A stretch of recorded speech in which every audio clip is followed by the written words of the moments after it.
नमस्कार। Let's mic के एक बिल्कुल नए जानकारियों से भरपूर शो में आपका स्वागत है, जिसका नाम है कॉर्पोरेट दुनिया।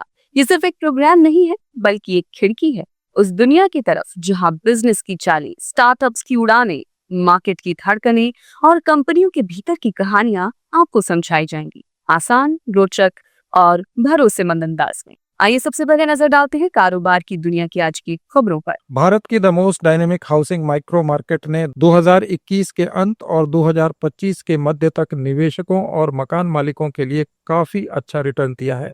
एनोरॉक रिसर्च ने अपनी रिपोर्ट में कहा है कि कुछ इलाकों में संपत्ति की कीमतें करीब दुगनी हो गई हैं, जबकि अन्य इलाकों में किराए में इतनी तेजी से वृद्धि हो गई है कि ये मुद्रास्फीति से कहीं ज्यादा है। रिपोर्ट में कहा गया है कि 2021 और 2025 की दूसरी क्वार्टर के बीच संपत्ति की कीमतों में 89% तक की वृद्धि हुई, जबकि औसत 2 BHK किराया 81% बढ़कर 38,000 रुपए तक हो गया। रिपोर्ट के अनुसार नोएडा का सेक्टर 150 राष्ट्रीय स्तर पर सबसे अलग है। इसकी संपत्ति के मूल्य केवल 3.5 वर्षों में 139% बढ़ गए हैं। जमीन की कमी से जूझ रहे मुंबई में बेहतर ट्रांसपोर्ट सुविधा वाले सबर्ब्स में भी कीमतों में वृद्धि आश्चर्यजनक रही है। चेंबूर, जो कभी कम जाना पहचाना सबर्ब था, ईस्टर्न फ्रीवे और मेट्रो लाइन के विस्तार से पूरी तरह बदल गया है। इस उपनगर में कीमतों में 53% और किराए में 46% की वृद्धि हुई है। भारत ने सोलर पीवी मॉड्यूल के लिए स्वीकृत मॉडल और इसके मैन्युफैक्चरर्स की लिस्ट में शामिल 100 गीगावाट सोलर पीवी मॉड्यूल निर्माण क्षमता की एक ऐतिहासिक उपलब्धि हासिल कर ली है।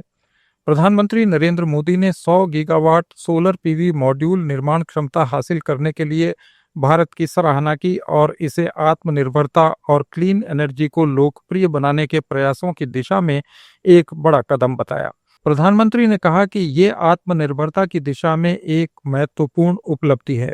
यह भारत की विनिर्माण क्षमताओं की सफलता और स्वच्छ ऊर्जा को लोकप्रिय बनाने की दिशा में हमारे प्रयासों को दर्शाता है। केंद्र सरकार ने ओडिशा, पंजाब और आंध्र प्रदेश में 4,594 करोड़ रुपए की लागत से 4 सेमीकंडक्टर प्रोजेक्ट्स को मंजूरी दी है। प्रधानमंत्री नरेंद्र मोदी ने एक्स पर कहा कि भारत सेमीकंडक्टर क्षेत्र में तेजी से प्रगति कर रहा है और हमारे डिजिटल फ्यूचर को सशक्त बनाने और ग्लोबल इनोवेशंस को बढ़ावा देने के लिए एक मजबूत इकोसिस्टम का निर्माण कर रहा है। आंध्र प्रदेश, ओडिशा और पंजाब में सेमीकंडक्टर इकाइयों को मंजूरी देने से संबंधित कैबिनेट के फैसले से विनिर्माण क्षमता में बढ़ोतरी होगी, रोजगार पैदा होंगे और भारत वैश्विक आपूर्ति श्रृंखला में एक प्रमुख देश के रूप में स्थापित होगा।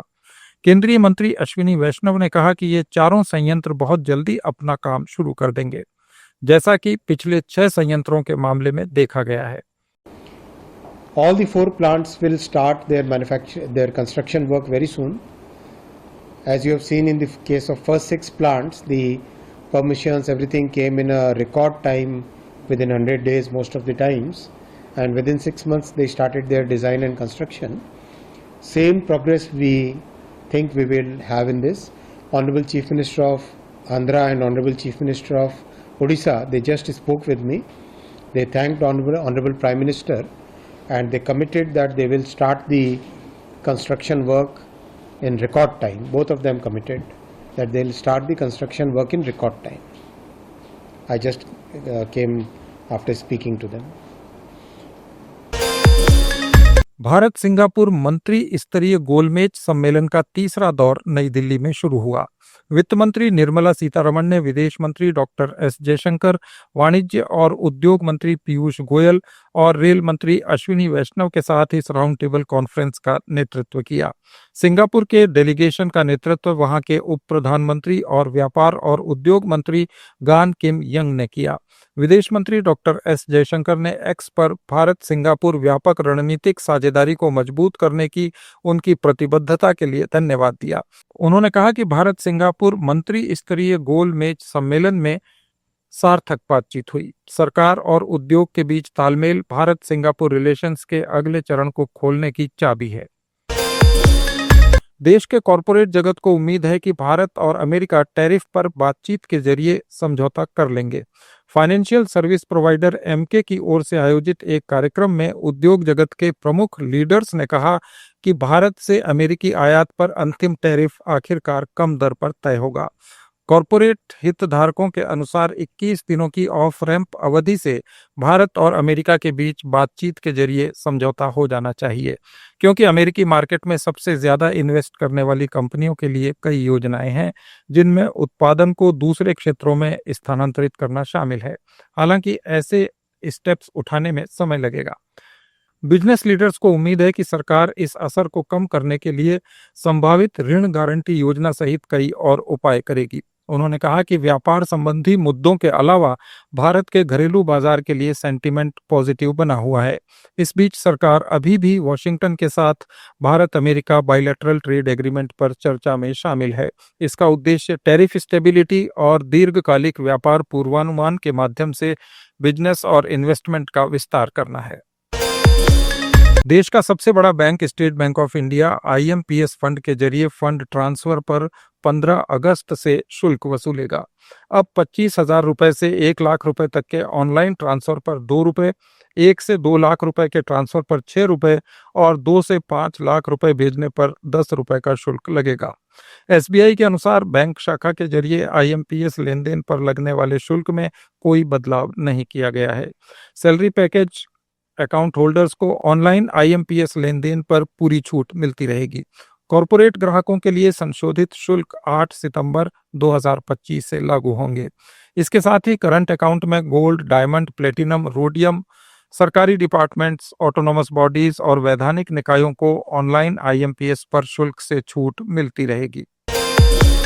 उधर निजी क्षेत्र के बैंक आईसीआईसीआई ने ग्राहकों की जबरदस्त प्रतिक्रिया के बाद अपने सेविंग अकाउंट्स में मिनिमम मंथली बैलेंस को 50,000 रुपए से घटाकर 15,000 रुपए कर दिया है। बैंक ने 1 अगस्त से मेट्रो सिटीज में खुलने वाले नए सेविंग अकाउंट्स के लिए ये सीमा 10,000 से 5 गुना बढ़ाकर 50,000 रुपए कर दी थी। अब कस्बों और ग्रामीण क्षेत्रों के लिए मंथली मिनिमम अकाउंट बैलेंस 7,500 रुपए और 2,500 रुपए कर दिया गया है, जो पहले 5,000 और 2,000 रुपए था।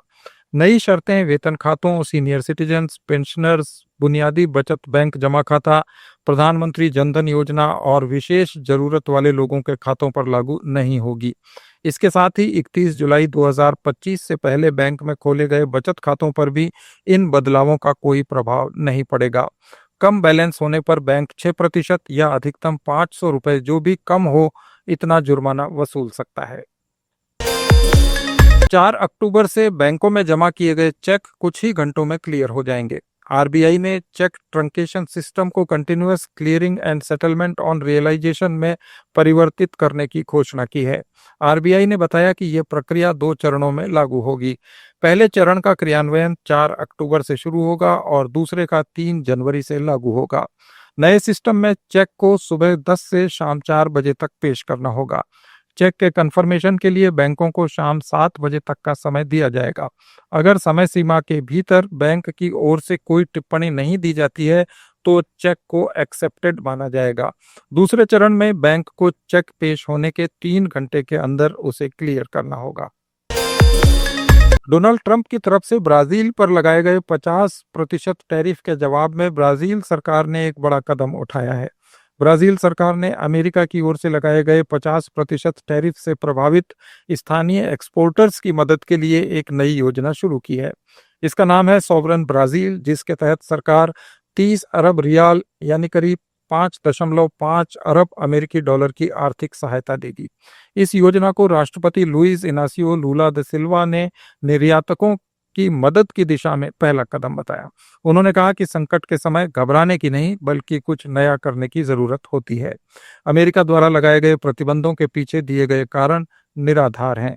इसके साथ ही टैक्स भुगतान में छूट, छोटे और मंझोले कारोबारियों को 2026 तक 5 अरब रियाल के टैक्स क्रेडिट, रद्द किए गए ऑर्डर्स पर बीमा कवरेज और अमेरिका को एक्सपोर्ट न हो पाने वाले प्रोडक्ट्स की सरकारी खरीद को बढ़ावा दिया जाएगा। अमेरिका की सिक्योरिटीज एंड एक्सचेंज कमीशन ने न्यूयॉर्क की एक अदालत में बताया है कि भारतीय अधिकारियों ने गौतम अडानी और उनके सहयोगियों को कानूनी नोटिस देने में देरी की है। एसईसी ने कहा कि भारतीय अथॉरिटीज ने अभी तक सम्मन सर्व नहीं किए हैं, जिससे केस में देरी हो रही है। इस वजह से $265 मिलियन के रिश्वतखोरी और धोखाधड़ी के मामले में सुनवाई रुकी हुई है। अडानी ग्रुप की company Adani green energy solar energy project के लिए अमेरिका में रिश्वत देने और अमेरिकी इन्वेस्टर्स को गुमराह करने के आरोप झेल रही है। गौतम अडानी को अमेरिकी SEC ने अमेरिका में रिश्वत और धोखाधड़ी के मामले में फरवरी में सम्मन भेजा था। केंद्र सरकार ने 25 फरवरी को सम्मन अहमदाबाद की सेशन कोर्ट को ट्रांसफर कर दिया ताकि इसे गौतम अडानी के अहमदाबाद स्थित शांतिवन फार्म हाउस पर पहुंचाया जा सके। ये सम्मन 1965 की हेग संधि के तहत भेजा गया है।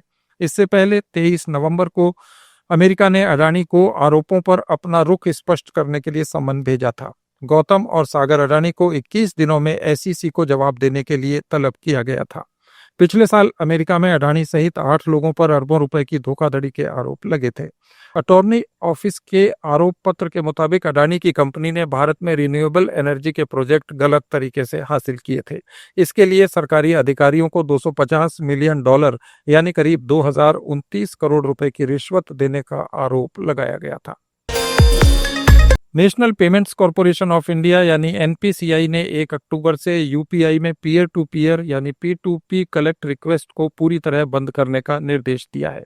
इसका मतलब यह है कि अब कोई व्यक्ति किसी दूसरे व्यक्ति से UPI के जरिए पैसे मांगने की रिक्वेस्ट नहीं भेज सकेगा। P2P कलेक्ट रिक्वेस्ट या पुल ट्रांजैक्शन एक ऐसी सुविधा है जिसमें UPI यूजर किसी दूसरे यूजर से पैसे मांगने के लिए रिक्वेस्ट भेजता है। रिक्वेस्ट मिलने पर पैसे देने वाला व्यक्ति अपने UPI पिन के जरिए पेमेंट को मंजूरी देता है। इस फीचर का दुरुपयोग कर धोखेबाज लोग UPI यूजर्स को ठग रहे थे। वे अनजान रिक्वेस्ट भेजकर लोगों को गलती से पैसे ट्रांसफर करने के लिए मजबूर करते थे। बढ़ते साइबर फ्रॉड को रोकने के लिए NPCI ने यह फैसला लिया है। रेलवे की ऑनलाइन टिकट बुकिंग सर्विस देने वाली IRCTC का अप्रैल से जून क्वार्टर में नेट प्रॉफिट 7.46% बढ़कर 331 करोड़ रुपए हो गया है। IRCTC ने फाइनेंशियल ईयर 2025-26 की पहली तिमाही के नतीजे जारी किए। इसमें IRCTC का रेवेन्यू सालाना आधार पर 4% बढ़कर 1,160 करोड़ रुपए रहा। IRCTC रेलवे में खानपान यानी कैटरिंग और टूरिज्म सर्विस देती है।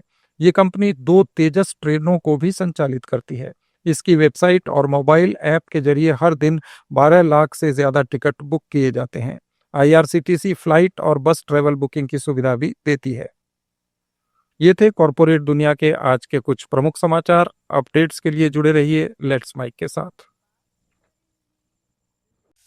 आप सुन रहे थे let's make more than radio. Follow कीजिए हमें हमारे सोशल मीडिया प्लेटफॉर्म्स पर। It's time for news. It's time for more than radio. Presenting the first radio news app, Let's Mic. Let's Mic, a news-based app on your phone where you get to watch and listen news, talk shows, interviews, radio show podcasts.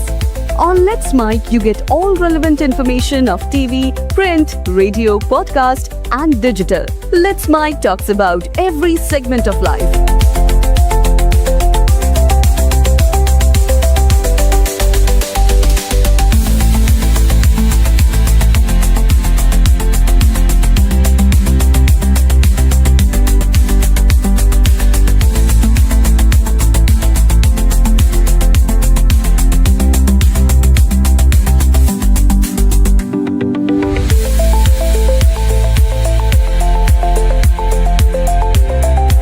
Download the app now from Play Store. Available both on Android and iOS mobile phones.